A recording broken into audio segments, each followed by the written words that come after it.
This is a Vauxhall Lab Aquila monitor.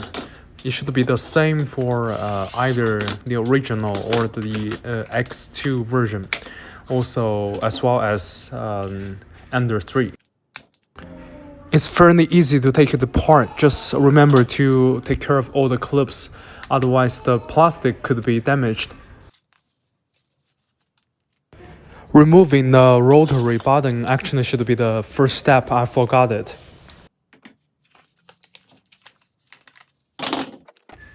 With this 300-watt heater gun, it took about 30 seconds to melt the soldering.